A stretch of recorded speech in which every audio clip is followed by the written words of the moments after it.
जी, राम राम जी, कैसे हो आप सब? आशा करती हूँ आप सब अच्छे होंगे। तो जी आप सबका स्वागत है एक और नए व्लॉग में। और आज वो दिन आ गया है जिसकी हम कई दिन से तैयारी में लगे हुए हैं। दिन और तारीख बताने की तो आज ज़रूरत ही नहीं है। तो जी बस सुबह का अपना सारा काम समेटकर मैंने भी अपनी तैयारी शुरू कर दी है। वैसे तो देखिए ऐसा बोलते हैं कि करवा चौथ के व्रत में जैसे कहानी वगैरह सुनने की इतनी ज़्यादा जल्दी नहीं रहती है। 12-1 बजे के बाद ही लगभग कहानी सुनी जाती है। और आज तो मैं थोड़ा सा ज़्यादा ही लेट हो गई थी क्योंकि माँ आज घर पर नहीं थी। माँ रहती है ना तब तो ये होता है कि भाई नहा धोकर कहानी सुननी रहती है। तब माँ का जैसे इधर उधर जाना रहता है तो थोड़ा सा जल्दी जल्दी सारा सब होता है। आज माँ थी नहीं, माँ कल चली गई थी रितिका के ताऊ जी के यहाँ पर। और आज मुझे भी कहानी सुनने के लिए वहीं पर जाना था। और देखिए हम औरतें जहाँ इकट्ठा होती हैं थोड़ा सा लेट तो हो ही जाता है। वैसे टाइम टेबल का आज कोई चक्कर नहीं था, 1-2 बजे तक जाना था। तो इत्मीनान से मैंने अपना सारा काम किया और फिर अच्छे से तैयार हुई। साड़ी तो आप सबको दिखाई दी थी और इतना ज़्यादा देखिए मेकअप वगैरह वो सब तो मैं करती ही नहीं हूँ। तो बस सिंपल क्रीम लगाई और उसके बाद फिर अपना सादा सा सिंपल श्रृंगार किया और बस अभी मैं हो गई हूँ तैयार। लेकिन आज ये सुबह सुबह ही खेत चले गए थे स्कूटी लेकर, तो लेकर जाने वाला कोई नहीं था। तो बस जाने का जैसे किसके साथ जाऊं वो थोड़ा सा ये चल रहा था कि किसके साथ जाएंगे या नहीं जाएंगे। तो जी साड़ी तो मेरी देखिए काफ़ी अच्छी लग रही है देखने में भी और पहनने में भी। बहुत ज़्यादा मतलब मोटा कपड़ा तो है ही नहीं, वो तो आप सबको दिखाई दिया था। एकदम कंफर्टेबल साड़ी है। तो जी चलिए अभी सबसे पहले तो कहानी सुनने की तैयारी कर लेते हैं। तो इस बार तो कहानी मुझे फ़ोन में से ही सुननी थी। तो बस ये तो हमारे यहाँ जैसे मिट्टी के करवे आते हैं, तो एक में हम अनाज डालते हैं और एक में जल भरते हैं। तो एक में अनाज भर लिया है और एक ये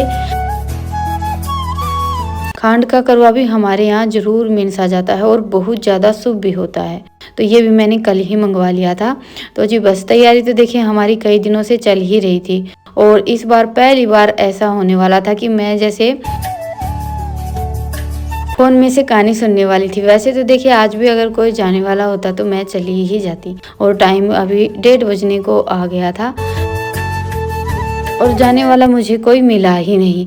तो मैंने सोचा चलो आजकल वैसे देखिए लगभग जैसे कोई बाहर रहता है या ना किसी तरह कोई ना कोई मजबूरी हो ही जाती है। तो फ़ोन वगैरह किताब इन सब में से हमें कहानी सुननी ही पड़ती है। वैसे देखिए मैं तो किताब वगैरह कुछ रखती नहीं हूँ क्योंकि माँ हमेशा रहती है। कोई भी व्रत वगैरह रहता है तो हमेशा जैसे मुझे भी और अड़ोस पड़ोस में भी माँ ही कहानी सुनाती है। तो बस अभी मैंने कहानी सुन ली थी।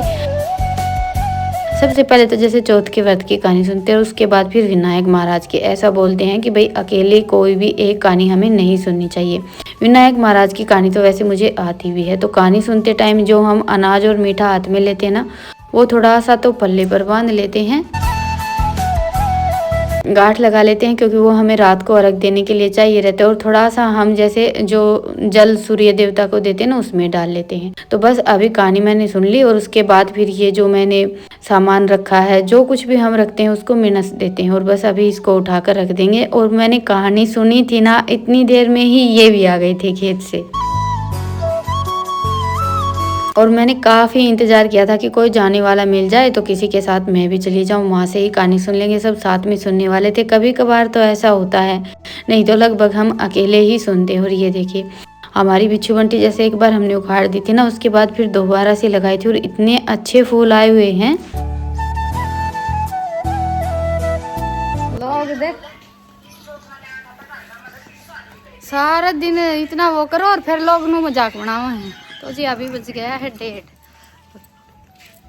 घाम से काला का सुता जोर का काल गई भी याद आई है करवा चौथ लगाया है। खोल दे खोला जाए हैं सब कुछ रात में चक्कर कोनी ये तोल करवा के न बेचनी है।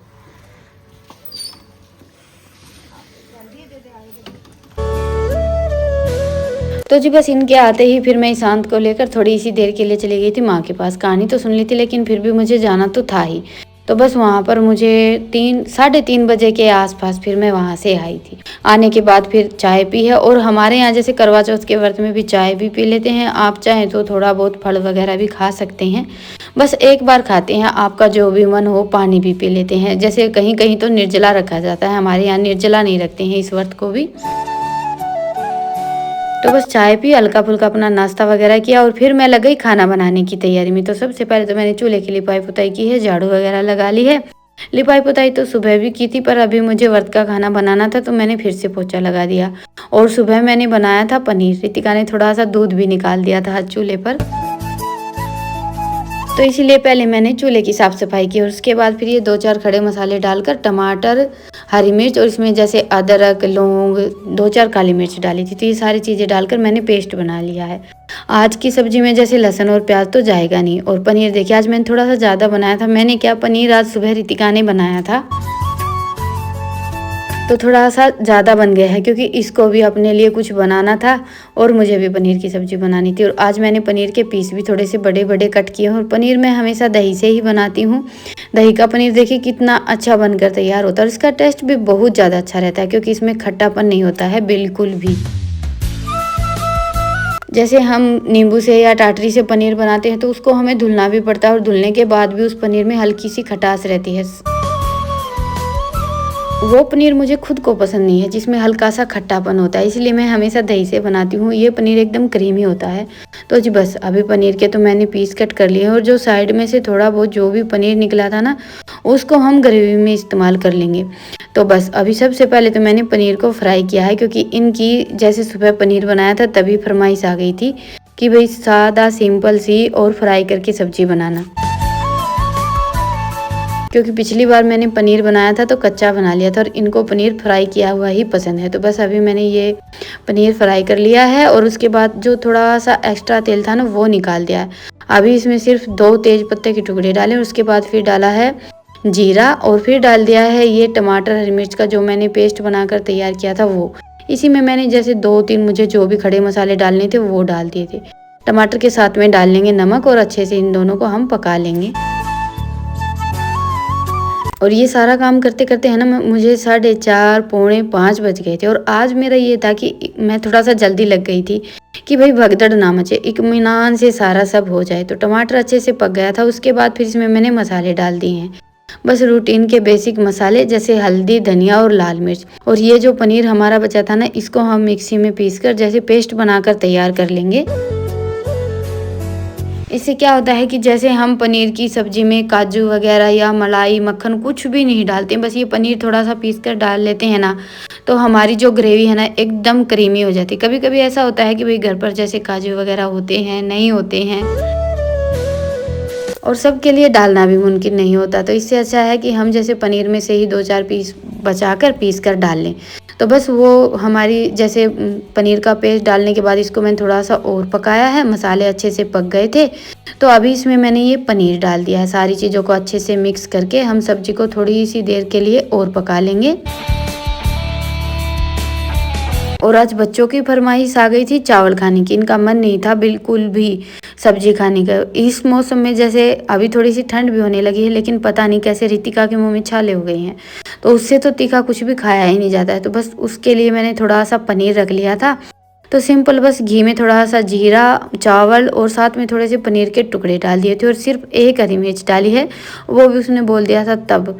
और देखिए माँ भी आ गई है अभी।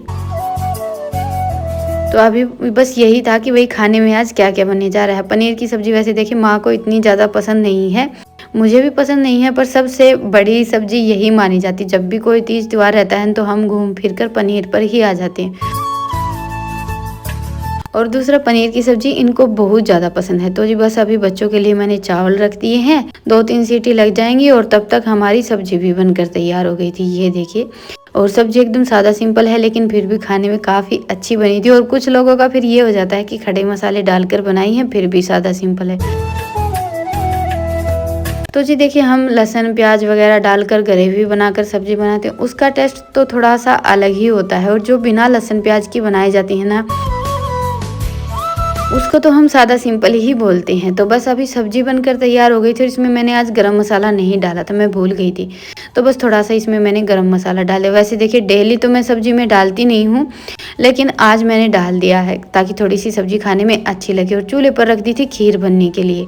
तो अभी खीर भी हमारी बनकर तैयार हो गई है और तब तक मैंने अपना जो भी ऊपर का काम था ना वो समेटा है।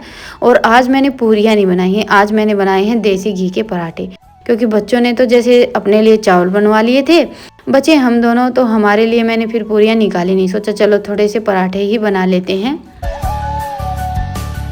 और इनको पूरियाँ इतनी ज़्यादा पसंद नहीं है, स्पेशली मैं पूरियाँ जब भी बनाती हूँ ना तो बच्चों की फरमाइश पर ही बनाती हूँ। और आज इन दोनों का खाना जैसे थोड़ा सा अलग हो गया था, तो बस इनके लिए भी मैंने एक एक पराठा ही सेक दिया था। चावल खाने के बाद फिर इतनी ज़्यादा भूख तो रहती नहीं है। तो बच्चों का तो खाना हो गया है, सब खाने के लिए बैठ गए थे साथ के साथ। तो बस अभी खाना तो बनकर तैयार हो गया था, थोड़ा सा दूध रखा है वो और गर्म करना है और यहाँ से ये सामान समेटना। और देखिए सारा काम बड़े इत्मीनान से हो गया। तो जी अभी बज गए हैं 8, काम सारा निपट गया है। 8:15 बजे का चांद का टाइम है। सबका खाना पीना हो गया है, बर्तन वगैरह धुल दिए हैं, सारा काम निपटा है पहले मैंने खाना। और अभी वो लेते हैं तैयार। बल्कि मैंने अपना जो भी चुंदड़ी वगैरह जो भी है, मतलब पीढ़िया, चुंदड़ी तो मेरे पास है नहीं, पीढ़िया है, मैं वही ओढ़ती हूँ, वो भी निकाल लिया है। और ये मेरी साड़ी जो कि त्यों रखी हुई है, जैसे दिन में पहनी थी। पल्ला भी ऐसे का ऐसे रख दिया था मैंने, और जो प्लेट सेट की थी वो भी अभी झटपट पहन लेंगे। तो चलिए तैयार हो लेते हैं, 15-20 मिनट तो लग ही जाएंगे। और कुछ अलग तो पहना नहीं है, जो दोपहर को पहना था सारा सब वही है। तो जी ये हो गई है हमारी थाली तैयार। और ये मैंने कल खोवा की बर्फ़ी बनाई थी, जिसकी वीडियो मैं आप सबके साथ शेयर नहीं कर पाई क्योंकि आज मुझे जाना पड़ गया। और आजकल मेरा यही चल रहा है, व्लॉग बनता है लेकिन आप सब तक पहुंच नहीं पाता है। बस कुछ ना कुछ काम बीच में आ ही जाता है। और मेरी सारी तैयारी अच्छे से हो गई थी और तब तक चांद भी निकल आया था। तो चलिए अभी चलते हैं छत पर, ये भी तैयार हो गई हैं। और हर साल का यही है, इस साल कोई नई बात नहीं है। जैसे करवा चौथ का व्रत लगा लीजिए या फिर आगे दिवाली आने वाली है, ये त्यौहार इस टाइम पर आते हैं। इन दिनों में खेतों में काम इतना ज़्यादा हो जाता है कि पूरा दिन निकल जाता है भगदड़ में। और देखिए चांद जैसे आज अपने सही टाइम पर निकला है, 8:20 का टाइम था, 8:20 पर चांद दिखाई दे गया था हमारे यहाँ तो। और मैंने अपनी सारी तैयारी आज टाइम से पहले ही कर ली थी। वैसे तो देखिए त्योहारों में भगदड़ बहुत ज़्यादा होती है और सारा सब समेटना बहुत मुश्किल हो जाता है, लेकिन इस बार मेरा सारा काम बड़े इत्मीनान से हो गया। और कोई भी त्यौहार लगा लीजिए, वैसे आज का दिन तो हमारे लिए बहुत ही ज़्यादा स्पेशल है। हम पहले से तैयारी में लगे रहते हैं और उसके बाद भी सारा काम सही से नहीं होता है तो कहीं ना कहीं मन में हमें गुस्सा आने लगता है। तो इसलिए थोड़ा सा जल्दी उठकर या फिर शाम के टाइम पर थोड़ा सा जल्दी हम अपना काम स्टार्ट करते हैं ना, तो बड़े आराम से सारा सब हो जाता है। तो जी देखिए चांद को हमारे यहाँ छलनी में से तो देखते नहीं है, क्यों नहीं देखते हैं मुझे पता नहीं। और मुझे ऐसा लगता है कि पहले भी जैसे माँ भी और जो भी हमारे बुजुर्ग हैं, औरतें हैं, व्रत वगैरह रखती थी ना, तो वो चांद को छलनी में से नहीं देखती थी।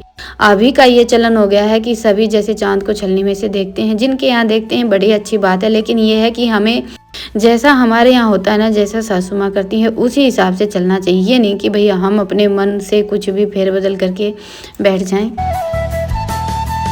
क्योंकि देखिए कोई भी तीज त्योहार लगा लीजिए, उसको मनाने का एक तरीका होता है और हम पारंपरिक तरीके से चलते हैं ना, वही सबसे ज़्यादा अच्छा रहता है। तो जी बस अभी जैसे मैंने चंद्रमा की आरती की, उसके बाद फिर इनकी आरती करके आशीर्वाद ले लिया। और मैं हर साल इनको बोलती हूँ कि मुझे सदा सुहागिन का आशीर्वाद देना है, लेकिन ये कभी भी नहीं बोलते हैं। तो बस अभी जैसे हमारी पूजा हो गई थी, उसके बाद फिर इन्होंने मुझे पानी पिलाया और जैसे हम व्रत का पारण करते हैं मीठा खिलाया। और उसके बाद फिर शुरू हो गई हमारी मजाक मस्ती। वैसे तो देखिए व्रत तो मैं हमेशा से ऐसे ही रखती हूँ, अभी जैसे वीडियो वगैरह बनानी है तो थोड़ा सा ये हो जाता है कि थोड़ा बहुत एक्स्ट्रा हो जाता है वीडियो के चक्कर में।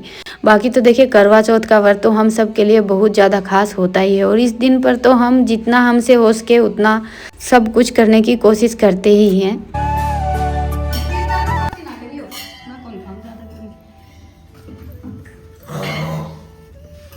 बस के पर आजकल लोगों ने करवा चौथ का जैसे व्रत कम और मजाक ज़्यादा बना दिया है। और ये देखिए आज जैसे इन्होंने मेरे साथ व्रत तो रखा नहीं था, व्रत तो ये कभी भी नहीं रखते हैं, लेकिन आज सबका खाना पीना पहले हो गया था। कभी कभार ऐसा हो जाता है कि भाई सबका खाना साथ में होता है। आज मैंने अपना काम थोड़ा सा जल्दी निपटा लिया था तो सबने खाना भी खा लिया था, तो आज मेरे लिए थाली इन्होंने लगाई थी। तो जी चलिए अभी टाइम आ गया है आप सबसे विदा लेने का, फिर मिलेंगे एक प्यारे से व्लॉग के साथ। मेरा तो आज का दिन बड़ा ही अच्छा गया और मेरी चौथ माता से यही प्रार्थना है कि जो भी मुझसे छोटे बड़े जितनी भी औरतें करवा चौथ का व्रत रखती हैं उन सब का ये दिन बड़ा ही स्पेशल जाए। चौथ माता सब पर अपना आशीर्वाद बनाए रखे और आप सब भी जो मुझसे छोटे हैं वो ढेर सारा प्यार और जो बड़े हैं मुझे अपना आशीर्वाद जरूर दें। तो चलिए अभी खा लेते हैं खाना। आज की हमारी स्पेशल थाली आ गई है और ये पतिदेव के हाथ की लगी हुई आज की स्पेशल थाली। आप सब भी आ जाइए खाने के लिए। और आप सबके यहाँ चांद कितने बजे निकला मुझे कमेंट सेक्शन में ज़रूर बताइएगा। तो चलिए फिर मिलते हैं, तब तक के लिए राम राम। स्वस्थ रहें, मस्त रहें, अपना और अपनों का ढेर सारा ख्याल रखें।